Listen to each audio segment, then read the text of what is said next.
It's around 9 a.m. when newspaper publisher Stephanie Patton heads into her office at the Leland Progress. It's Wednesday. That's her busy day.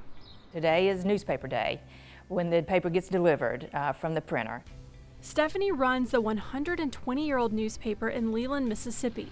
It's a small community in the heart of the state's Delta region. There was a social column that ran for a long time in the newspaper called Town. But today, however, I'm kind of wearing a couple of different hats. So we'll be going to Arcola for a ribbon cutting of a new boat ramp launch. That'll be awesome. This week's edition won't be delivered from the printer until noon, so Stephanie needs to make good use of her day. See, she's not just the newspaper's publisher, she's also a reporter. Actually, she's the reporter.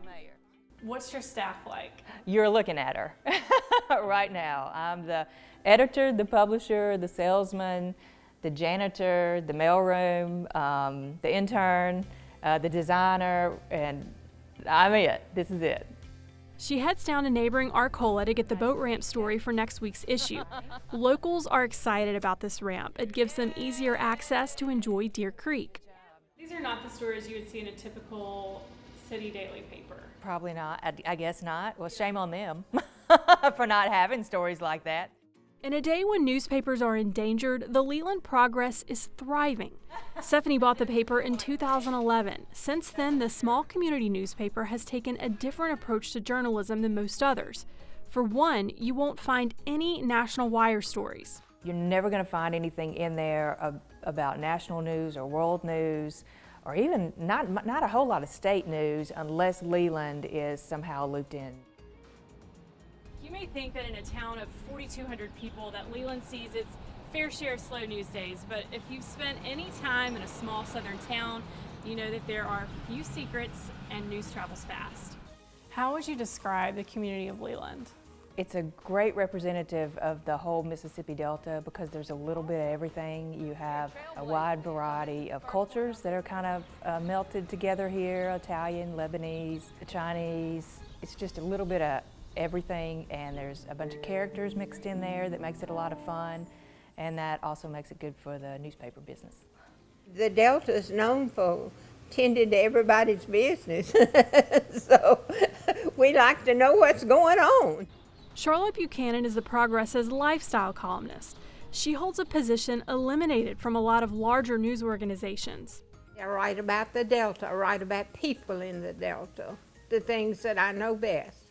Charlotte is a veteran journalist, former elected official, and once spurned the advances of a young Elvis Presley before he became the king. He offered to take her for a milkshake. She declined. Not cute to me.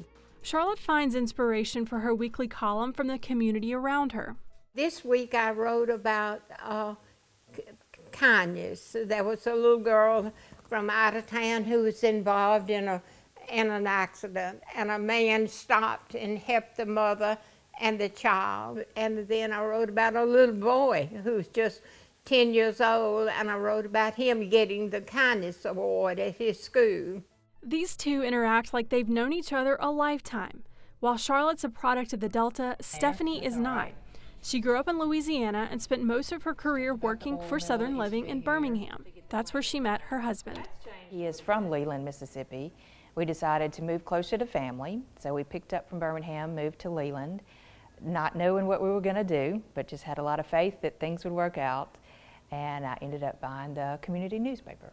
And when she needs help sorting out a story, she's cultivated a reliable source. I found the best hair salon here from a lady who grew up here, and she knows everybody and everything because everybody tells her everything. So she really helped me connect the dots, and anytime I have a question, I just call up Donna and say, now what's the deal with so-and-so and so-and-so, and she can give me all the info. The boat ramp isn't the only story Stephanie's covering today. She heads for Trivet, a small farming community she jokingly refers to as a suburb of Leland. This time, Stephanie is on the business beat, interviewing a young local farmer. Jason Goodenough came out here one day, and he was all about that idea. Okay. John Mark Looney grows popcorn. He markets his product as Crop to Pop, and it's starting to show up in stores across the state. Somebody said, what about Crop to Pop? The Mississippi Delta, if you just drive through it, you think, wow, there's nothing there. There's soybean fields on the left as far as you can see, and cornfields or cotton fields on the right as far as you can see. To me, that's not a lot of nothing. To me, that's a factory, and they're building a product. I guess it's all in the way you see it. Over the past few decades, Mississippi's Delta region has heard a lot of bad press about itself. National news likes to focus on the poverty here, the lack of access to health care, quality education. But the Leland progress has become a positive mirror for this region, reminding families they are not always the headlines they read about themselves. I would like for it to reflect back to Leland that they're not dumb because they live in the Delta. They're not fat and unhealthy because they live in the Delta. They're not unworthy of praise and accolations and awards because they live in the Delta. If you keep reading something, you keep hearing something, you will tend to believe it. Lisa Bush is Leland's vice mayor. She and her husband Cedric grew up here. They see how far a little good press from the local paper can go. She always brings out the best of Leland, what the Delta has to offer. And that's what I love about when the Leland Progress came into her hands. After lunch, this week's paper arrives hot off the press. On the front page is the story of a local high schooler headed to the Ivy League. One of our graduates got accepted to Columbia University on a full scholarship. So she made the front page, of course, because that's huge, and I'm real proud of her. While she likes to focus on the positive, Stephanie does not see herself as the town's public relations manager. She's still a journalist, and sometimes that means covering crime or corruption, which can be especially challenging in a city the size of Leland. It takes a lot more guts to cover bad news stories in a small town than it ever will take for somebody in a big city, because chances are you're not going to run into that person in the grocery store, sit next to him in church. It's a whole lot more difficult.